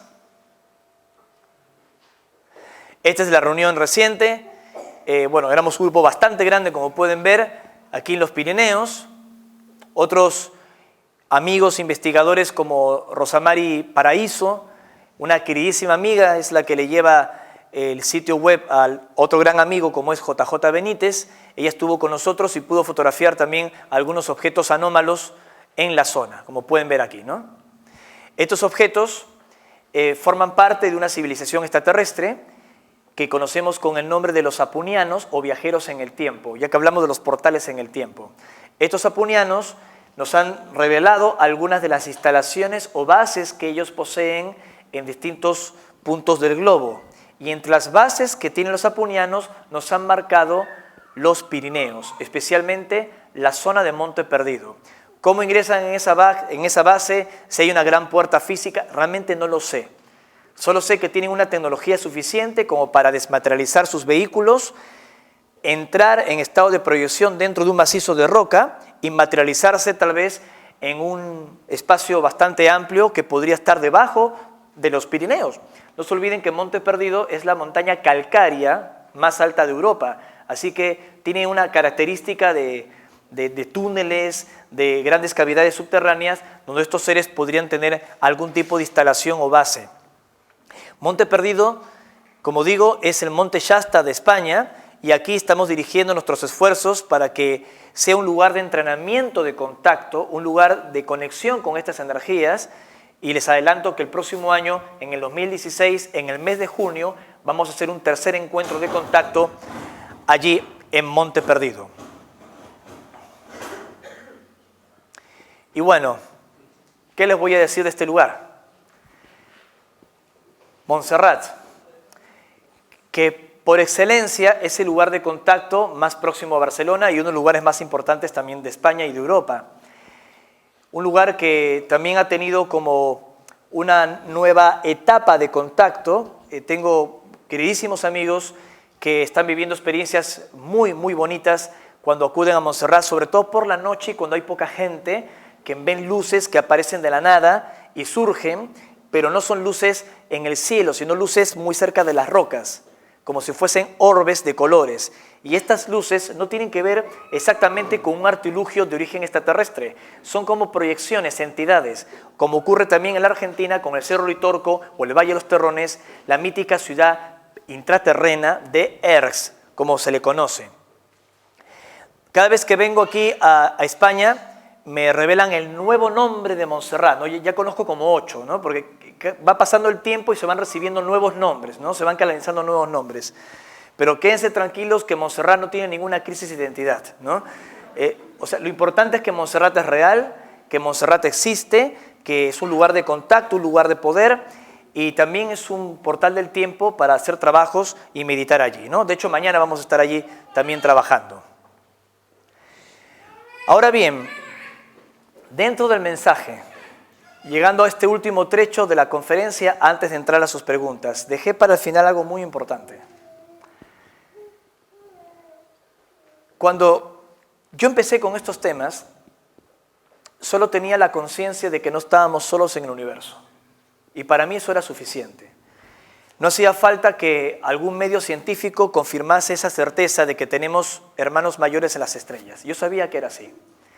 Pero obviamente luego lo verifiqué viviendo estos contactos y estas experiencias que ustedes, bueno, conocen. Lo he venido difundiendo por muchos países de hace bastante tiempo. Y lo he hecho no para que la gente crea en lo que me pasó.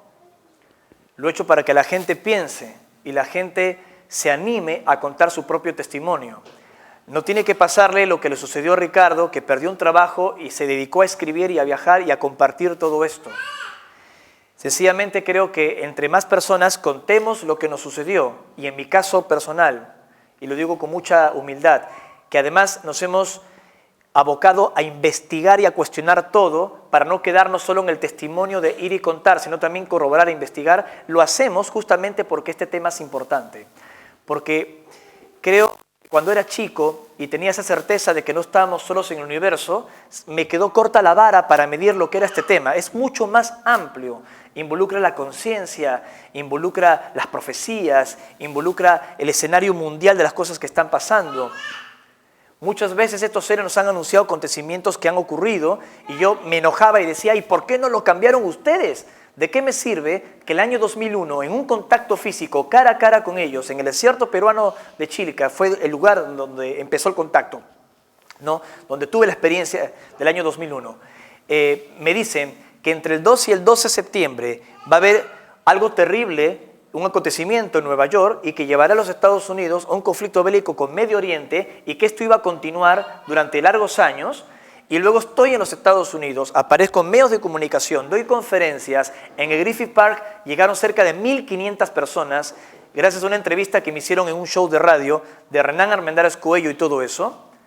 ¿Y para qué? Para luego estar en los Estados Unidos, escuchar las alarmas de emergencia y ver cómo caen las Torres Gemelas después de haber estado en Nueva York y de haber visitado esos edificios.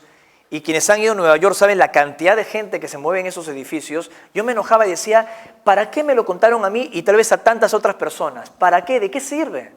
Si no se pudo evitar. Murieron miles de personas. Haya sido Osama Bin Laden, haya sido un terrorismo interno, haya sido una conspiración, no importa, las personas murieron y punto. Y no solo la gente que falleció allí, sino que fue como un golpe, si ustedes recuerdan ese momento, fue un golpe emocional muy fuerte para la humanidad, que se replicaba una y otra vez en los medios de comunicación. Incluso hubo gente que se enteró porque se sintió mal, que se mareó, para que vean cómo la conciencia colectiva de la humanidad fue golpeada. Y después se enteró que había ocurrido el atentado de las Torres Gemelas. Yo me enojé con los extraterrestres. Le dije que cómo es posible. Y allí nos dijeron, nosotros podemos evitar las cosas, pero no debemos. Les narramos todo esto para que tomen conciencia de los acontecimientos que están ocurriendo en el mundo y para que ustedes puedan modificar los eventos que están por venir. Más tarde pude comprender la visión de estos seres de pedirnos cambiar nuestra conducta, cambiar nuestro nivel de conciencia, de estos largos años de entrenamiento, de ir a la montaña, pasar frío, pasar lluvia, pasar nieve, de recorrer varios puntos de más de 100 países en el mundo que hemos visitado. Ahora recién lo empiezo a entender. Es como, y disculpen el ejemplo que voy a poner, la película Karate Kid, no sé si se acuerdan, que quería aprender artes marciales el muchacho, y le dice a Miyagi, creo que se llama Miyagi, ¿no? El sensei, y le dice, quiero aprender artes marciales, y le dice, bueno, primero vas a barrer, primero vas a limpiar, y el tipo no entendía nada. Y después los movimientos con los que él barría o limpiaba el coche eran movimientos de las artes marciales que luego él pudo valorar. Disculpando el ejemplo, que tal vez no sea muy serio, igual ocurrió en muchos aspectos en el contacto extraterrestre, que nos dieron una serie de informaciones, no tan a ciegas como la película Karate Kid, nos decían para qué, pero nosotros no terminábamos de creer. Y ahora, como les digo, recién lo estoy viendo. Entonces, en este momento en que las cosas que nos advirtieron de resurgir de Rusia, que está sucediendo, del conflicto con Medio Oriente que iba a ser más fuerte y que esto iba a estar muy conectado con el auge del terrorismo internacional y que esto más tarde afectaría a Europa, porque lo dijeron, y no solo los extraterrestres, sino también grandes sensitivos como Benjamín Solari Parravicini en Los Nostradamus de América, que en los años 30, o sea, hace mucho tiempo atrás, ya hablaba de estas cosas. Al ver que todo está pasando ahora, uno dice, no nos podemos quedar dormidos. No nos podemos quedar dormidos. ¿Qué es lo que tenemos que hacer? Viajar a Montserrat, a ese portal del tiempo, y hacer trabajos solo de meditación. Lo que ellos nos dicen es que estos lugares, estos portales del tiempo, y sé que algunos me van a entender y otros tal vez no, porque les va a parecer un delirio lo que van a escuchar, tienen la capacidad de amplificar tu capacidad de cocreación. Tienen la capacidad de amplificar, valga la redundancia, tu capacidad de cocreación. El ser humano por sí mismo es una aguja de acupuntura y puede cocrear realidades. Pero cuando estás en una gran antena parabólica, tu señal es más fuerte. Y Montserrat, Monte Perdido, Marcahuasi, el Cerro Uritorco o Monte Shasta son estos enclaves que ayudan a amplificar un poco más la conciencia. Eso no quiere decir que al acudir a estos lugares que hoy están activos, estos portales del tiempo, vamos a salvar a la humanidad meditando y enviando luz a distancia. No vayan a malinterpretar mis palabras. Esto se debe acompañar principalmente con la conducta, porque de nada sirve que te hagas vegetariano, te vayas a vivir a la montaña y hagas una meditación en Montserrat, si en tu conducta con los demás no eres una persona amorosa, generosa, equilibrada, ecuánime. Estos seres nos han dicho que no están contactando con nosotros, sino que están contactando con nuestros descendientes, porque vienen del futuro. Así nos han dicho, literalmente, no estamos contactando con ustedes. Cuando te hablo a ti, estoy hablando a tu bisnieto, que es el que podría apretar un botón. Estamos insertando cambios y haciendo aproximaciones casi antropológicas de a poquitos y gradualmente para que llegue un momento en que se produzca una nueva conciencia y esto se programe, vaya evolucionando y en las próximas generaciones la humanidad esté finalmente lista para un contacto definitivo con nosotros. Ese contacto definitivo, y tal vez voy a decepcionar a algunos, no va a ocurrir dentro de 5, 10 o 20 años.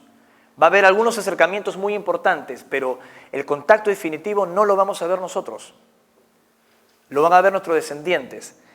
Y esto es una forma honesta de decirles lo que estos seres nos han transmitido, porque cuántas veces ha generado expectativas diciendo que en el 2012 pasamos todos a la cuarta dimensión y se acaban los problemas de la humanidad y estamos hoy en el 2015. ¿Les parece que los problemas de la humanidad se acabaron? ¿Les parece que estamos en la cuarta dimensión? En una conferencia que también la productora La Caja de Pandora, que ahora está filmando esta charla, que se hizo el año 2011 o el 2010, no recuerdo, yo allí expliqué que en el 2012 justamente no iba a ocurrir nada extraño, que no íbamos a pasar ni a la cuarta dimensión ni iba a haber un fin del mundo. Más de 1 millón de personas ya vieron esa conferencia. Y al día de hoy el panorama sigue igual. Lo que trato de decir es que no podemos generar una falsa expectativa y que el cambio tiene que empezar con nosotros mismos. No voy a analizar lo que está pasando con Rusia, con ISIS, si lo de ISIS de pronto es una pantomima creada por los Estados Unidos. si existe o no existe. Yo creo de que la violencia sí existe. Tengo gente amiga y contactos en esos países y lamentablemente ese terrorismo sí existe. ¿Quién lo financia? ¿Quién lo creó? Ese es otro tema de discusión. De que podría afectar a Europa, definitivamente sí podría afectar a Europa. Que puede afectar el equilibrio geopolítico mundial también. Que hay algunos países que les interesa que esto ocurra porque se pueden beneficiar absolutamente también. Que el acelerador de hadrones es uno de los elementos clave de los próximos acontecimientos científicos de la humanidad también.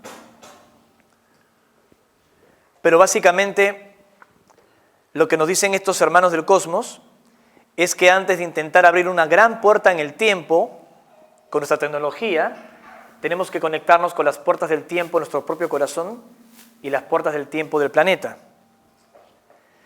Yo les quiero contar brevemente el mensaje que recibimos el pasado 12 de abril en un contacto físico, un contacto directo, una experiencia muy intensa que vivimos en el Perú, donde estos seres justamente nos hablaban de un futuro bastante complejo de superpoblación, del mal uso de la tecnología que estamos llevando a cabo en la actualidad, de un hallazgo científico que involucra el acelerador de hadrones y que va a beneficiar a unos pocos y no la humanidad entera. Esto ya pasó con la información de Tesla, quienes siguen un poco estos datos. Ellos nos dicen que en una época de crisis como la que estamos viviendo actualmente, hace falta volver a escuchar el corazón. Y para volver a escuchar al corazón tienes que entrar en un lugar donde no hay ni espacio ni tiempo, donde no hay ni pasado ni futuro, sino tu eterno aquí y ahora, tu eterno presente. Ustedes saben que formo parte del Comité Internacional de la Bandera de la Paz. Acepté la invitación de la presidenta, la doctora Alicia Rodríguez, y desde el pasado mes de julio formo parte de este organismo oficial de las Naciones Unidas, que se basa en las obras del pintor y humanista ruso Nicolás Roerich, que también fue un contactado, sin ninguna duda. Y hoy por hoy la bandera de la paz, que la ven aquí, que representa la unidad de pensamiento, de lo que tú dices, de tu accionar, también representa obviamente este símbolo cósmico Chintamani que les expliqué, está resurgiendo con fuerza porque está tratando de recordarle a la humanidad que tenemos que encontrar un punto de equilibrio y de paz en medio del conflicto. Paz significa lugar de quietud donde no hay conflicto. Si puedes abstenerte del conflicto, al no ocurrir resistencia alguna, puedes fluir y te encuentras en paz. Pero habitualmente los seres humanos vivimos en permanente resistencia y por eso estamos en el conflicto. La paz no es un estado de debilidad, es un estado puro de la conciencia del ser. Y estamos tratando de promover todo ese mensaje que involucra devolverle al ser humano la memoria de quién realmente es. Nicolás Roerich, como digo, había tenido estas experiencias en su momento con los maestros de la Hermandad Blanca. Y logró que el 15 de abril de 1935, estamos cumpliendo 80 años de aniversario, se firmase en la Casa Blanca, con el auspicio del presidente Franklin Delano Roosevelt, un pacto por la paz, para que en épocas de guerra o en épocas de paz, ningún yacimiento arqueológico, ninguna obra humana, arte, pueda ser destruido. Porque los seres que habrían contactado a Nicolás Roerich le dijeron que justamente en el momento en que el ser humano se enfrenta, lo primero que hace es destruir todo aquello que involucre su memoria o su herencia cultural. Miren lo que pasó con Palmira, en el caso de Isis, por ejemplo, es una barbaridad. Y de hecho hay hasta amenazas de destruir la Gran Pirámide. Una reconocida arqueóloga egipcia, no voy a decir su nombre ahora, pero es española, nos confesó, tomando el café, allí en Sevilla, la última visita que hice en España, de que hay amenazas auténticas de cargarse la Gran Pirámide. ¿Ustedes se imaginan si eso pasa? No solo porque es la Gran Pirámide, que es un ícono de la cultura antigua de la humanidad, sino por lo que energéticamente eso representa si es que se lo cargan.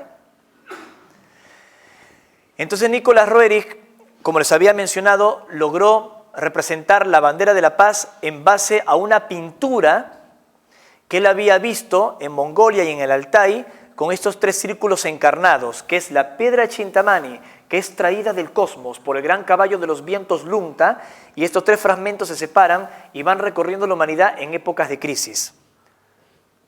Es decir, que la piedra Chintamani es la bandera de la paz, o la bandera de la paz es la piedra Chintamani, un símbolo cósmico. Cuenta la leyenda que llegaron 32 seres del cosmos, los 32 reyes de Shambhala, que se enseñan la doctrina de la rueda del tiempo del Kalachakra, los primeros 7 y luego los últimos 25. Se supone que el rey número 32, Rudra Chakrin, que aparece aquí representado, le entregaría la posta a la humanidad, le entregaría el legado a la humanidad. Así que la humanidad sería la 33 soberana de la tierra, simbólicamente hablando. Como si estos 32 reyes de Shambhala, que llegaron de las estrellas, formasen parte de una confederación de mundos de la galaxia, y la humanidad sería la humanidad, valga la redundancia, número 33, como la edad en la que se supone habría muerto y resucitado el Maestro, Jesús el Cristo. Aunque hay estudiosos que obviamente piensan que fue en otro año, en otra edad, pero es obviamente el símbolo. El 33 es el número simbólico, esotérico, místico de la humanidad, y aparentemente tiene conexión con esta profecía. De hecho, si tengo que sintetizar toda esta información que vengo difundiendo desde hace muchos años, la podría resumir en estos tres aspectos. Por un lado, que luego del 2012 y el cierre de la cuenta larga de los mayas, entramos en un periodo de siembra que dura 13 años, lo que presentamos en otra conferencia que se llama 2012-2025, de pronto ya la conocen, que es muy importante para trabajar por la paz mundial. Se nos advirtió de esto porque era el momento en que Rusia resucita en su poder y en su hegemonía en el mundo, y en que el terrorismo internacional se pone muy fuerte, y de hecho todo lo que nos dijeron los extraterrestres se está cumpliendo, porque ¿quién se iba a esperar que Rusia se iba a involucrar a atacar directamente ese terrorismo en Siria, y que, para colmo, Vladimir Putin tenga el 90% de aprobación en su país luego de cargarse a los terroristas de Siria? Eso está pasando ahora, mientras doy esta charla.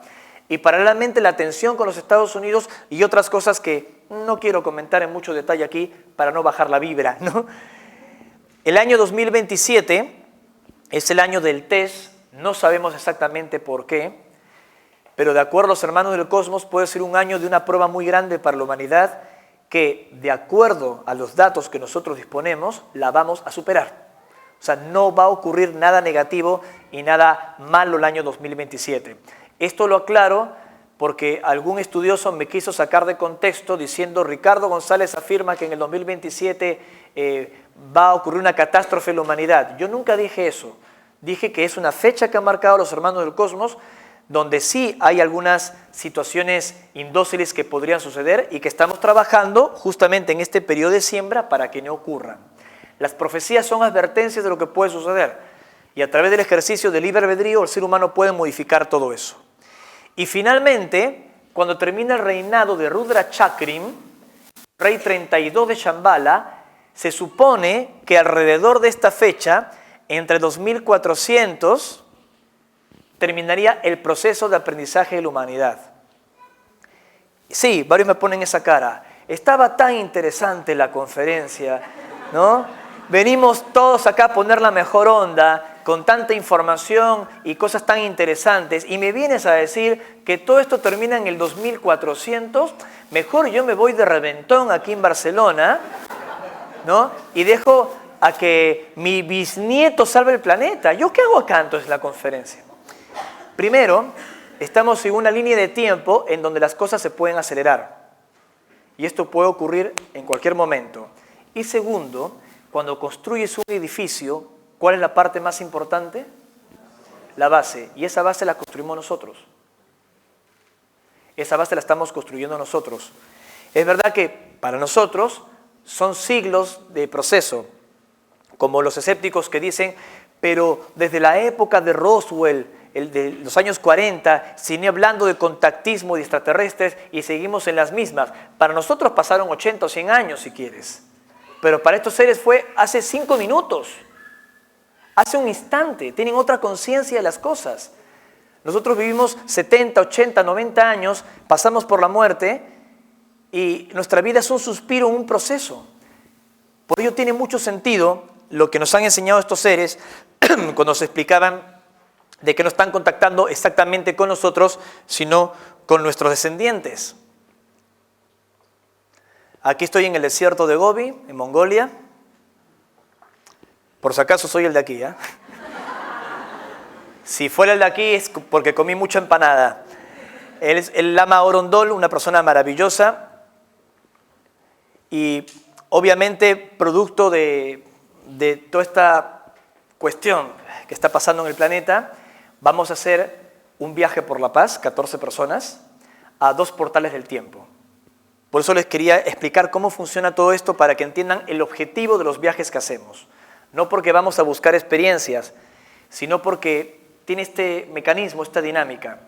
Así como hay gente que organiza una kermés por la paz o un partido de fútbol por la paz, pues déjenos a nosotros hacer un viaje, una peregrinación por la paz a 2 lugares que son emblemáticos en lo que involucra la historia de Shambhala, el inicio de la primera ciudad de paz en el planeta.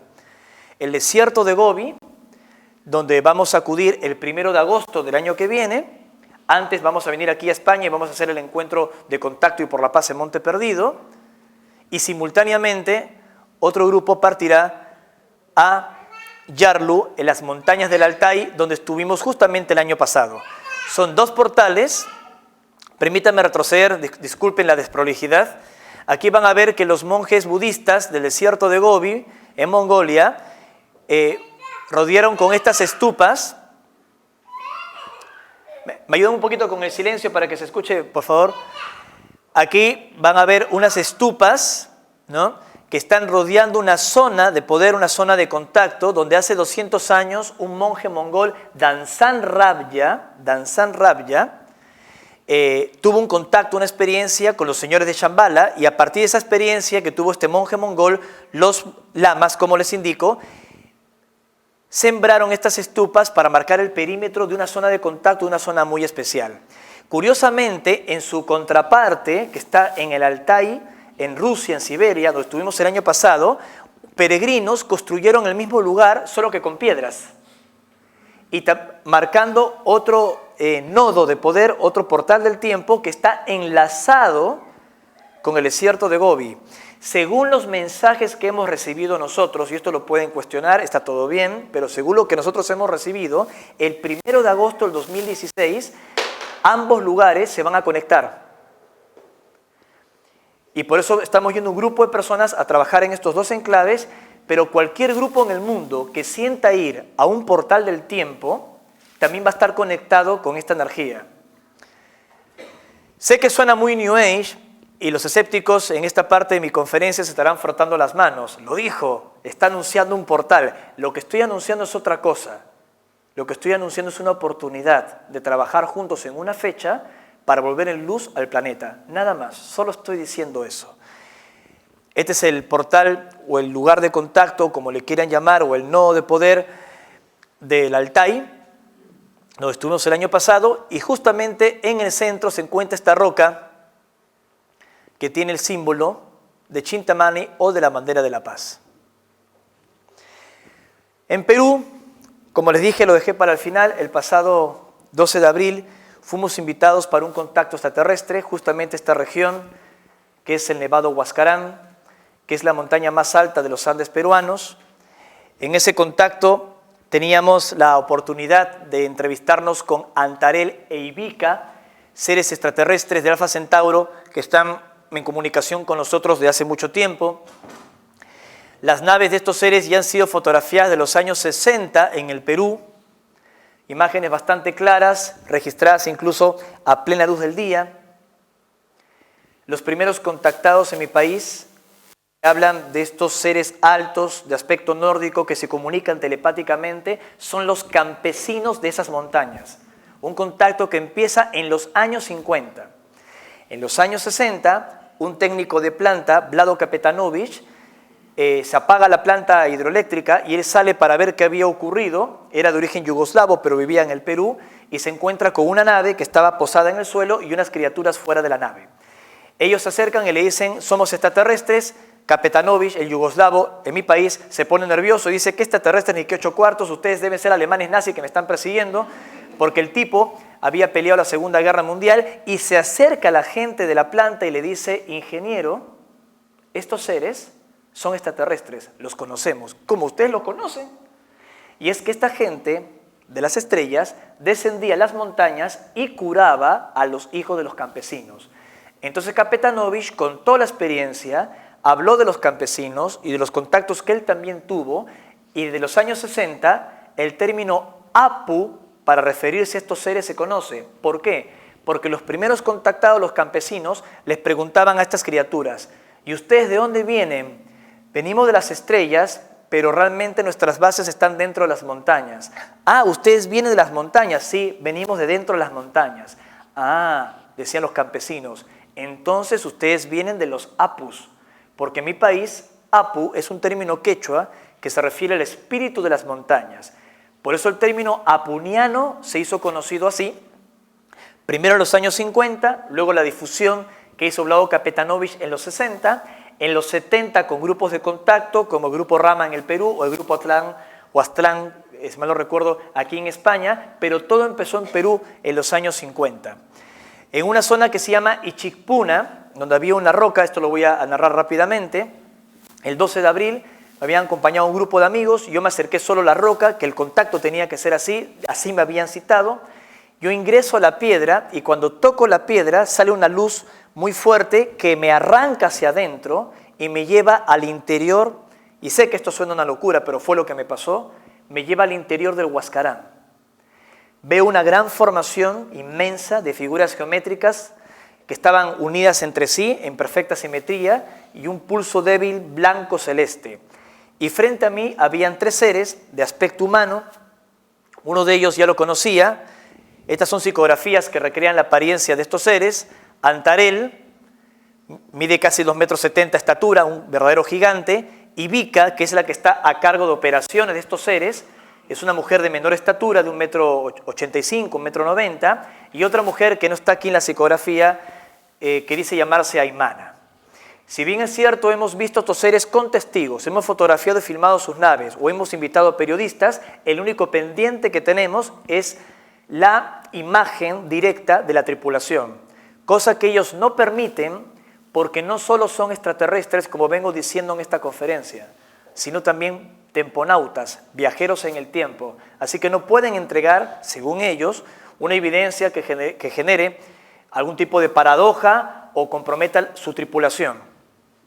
En este contacto que describo en mi libro Los extraterrestres del planeta Apu, estos seres me muestran a través de unas imágenes que se van proyectando desde un cubo que tenía una de estas mujeres extraterrestres, que podemos llamar un tesseracto, me van mostrando escenas del futuro y veo algo realmente fuerte. Veo que no estamos viviendo en paz, veo que estamos enfrentados más que antes, veo gente vagando en la tierra con una superpoblación tremenda y paralelamente a ello, en un desierto que reconocí se trataba del desierto de Atacama en Chile, o sea, lo supe, yo miraba las imágenes y sabía cosas, se estaban desarrollando una especie de naves, no eran los cohetes típicos que sabemos de la astronáutica, de NASA o ese tipo de cosas, eran cosas distintas, pero estaban proyectadas esas naves para ser lanzadas hacia Alfa Centauro. Lo que me estaba mostrando es que en un futuro hipotético los seres humanos ya no podíamos convivir juntos en el planeta y abandonábamos la Tierra, pero no todos. Veía adolescentes, astronautas adolescentes, hombres, mujeres, entrenados psíquicamente. También veía que no solo eran científicos o genios de la Tierra, estos muchachos, sino que eran como psíquicos, se lo veían los ojos, lo sentía, lo sabía. Eran muy especiales. Y era una corporación que era encabezada por Rusia, Estados Unidos y China. Así que en un futuro parece que se amistan, ¿no? Y generan esta corporación de viajes espaciales para mandar a estos niños a Alfa Centauro, a 4 años luz aproximadamente de distancia, para terraformar un mundo que sea habitable.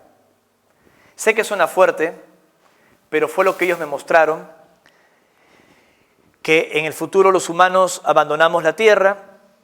Esta es una recreación del viaje donde nos proyectamos desde nuestro mundo hacia Alfa Centauro Y finalmente, los descendientes de los colonos humanos que llegan a Alfa Centauro con los extraterrestres que ellos encontraron ya viviendo allí, es decir, los ancestros de Antarel y compañía, se produce como una raza mestiza.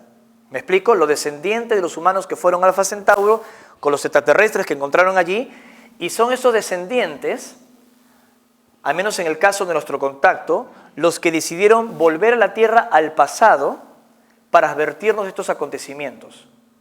Es decir, que en un futuro hipotético nosotros abandonamos la Tierra para colonizar un mundo en Alfa Centauro. Qué curioso, ¿no? Este año fue el aniversario de la serie Perdidos en el Espacio, que fue a raíz de que se encuentra con un telescopio un planeta similar a la Tierra en Alfa Centauro y los mandan a Alfa Centauro para terraformarlo, para investigar, y se pierden en el espacio. Bueno, la realidad supera la ficción, porque el planeta de la serie fue encontrado el año 2012 del Observatorio de la Silla en Chile, y efectivamente en esa región se construiría, siempre según los extraterrestres, este mundo. Yo cuando volví de la experiencia, y dejo la pantalla en negro antes de la diapositiva que van a ver a continuación, me pasó algo curioso porque en el tercer acto ellos me mostraban que yo estaba duplicado, que una parte de mí estaba dentro del Huascarán en contacto con estos extraterrestres y la otra parte se había quedado en la piedra, en los Andes peruanos, en el emplazamiento, en el lugar donde había empezado toda la experiencia. Y yo les dije, entonces, ¿dónde estoy? Y me dijeron, estás en ambos lugares al mismo tiempo. Es real. Es para que comprendan que son seres multidimensionales. Yo les dije, ok, pero si entiendo el mensaje, dicen que están contactando no con nosotros, sino con otros descendientes para evitar ciertos acontecimientos en el futuro. Pero si esto es así, si aprendemos la lección y cambiamos las cosas, vivimos en armonía en el planeta y no tenemos que huir del planeta, no tenemos que abandonarlo porque hicimos bien las cosas. ¿Qué va a pasar con ustedes? Porque en una línea de tiempo futuro dejarían de existir. Porque si el viaje nunca se hace, nunca habría una mezcla de humanos con seres extraterrestres en las estrellas y por consiguiente no existirían descendientes que vendrían a nuestro mundo. Eivika y Antalén me responden que nada desaparece, que todo solo se transforma y que sencillamente volveremos a ser uno. Es lo que algunos denominan la paradoja del abuelo. Si yo viajo al pasado y mato a mi abuelo, disculpen el ejemplo, antes de que él conozca a mi abuela, yo no tendría que existir, porque nunca engendraron a mis padres y por consiguiente yo no habría nacido. Entonces, ¿quién hizo el viaje al pasado a matar al abuelo si yo no nací? ¿Se entiende? Es la paradoja del abuelo. Pero lo que dicen ellos es que estas paradojas que nosotros nos ponemos no tienen ni pies ni cabeza porque el universo es multidimensional. Si analizamos todo en una sola línea de tiempo, ahí sí no te encaja en la cabeza ciertas cosas. Pero en diferentes membranas y en diferentes universos, vas al pasado, ocurre el incidente con el abuelo y tú sigues existiendo en una realidad paralela. ¿Me explico? Entonces ellos dicen que diferentes realidades paralelas se están uniendo y están afectando el nivel de conciencia de varias civilizaciones en el universo. Ahora les voy a mostrar una imagen, si es que todavía no la vieron. Es bastante extraña. Me la tomó mi mujer cuando estaba volviendo del contacto. Tomó la cámara Nikon en modo automático, una cámara Bridge, una P510 para ser exacto, y cuando toma la imagen aparece este extraño fenómeno donde me veo separado en dos. Exactamente lo que me había ocurrido en el contacto. Por mi salud mental, yo he elegido denominar a esta imagen una curiosa foto movida. Una curiosa foto movida, pero que sin embargo encaja con lo que me ocurrió dentro de esta experiencia. Ya mañana lo vamos a poder explicar en mayor detalle en Montserrat, pero les quería decir que estos seres creen que el ser humano tiene la capacidad de modificar el futuro. Están convencidos que el ser humano por mérito propio puede modificar las cosas. Uno puede cuestionar esta alucinante historia, que en el futuro nos equivocamos y que seres que están vinculados con nosotros están volviendo al pasado porque nosotros somos ellos y nos están tratando de advertir de ciertos eventos porque todas las civilizaciones de esta región del universo estamos encadenadas en la evolución. Así que si nosotros lo logramos, también afectaríamos a que estas civilizaciones puedan dar ese impulso de crecimiento y cambiarlo todo. Yo sí creo en eso.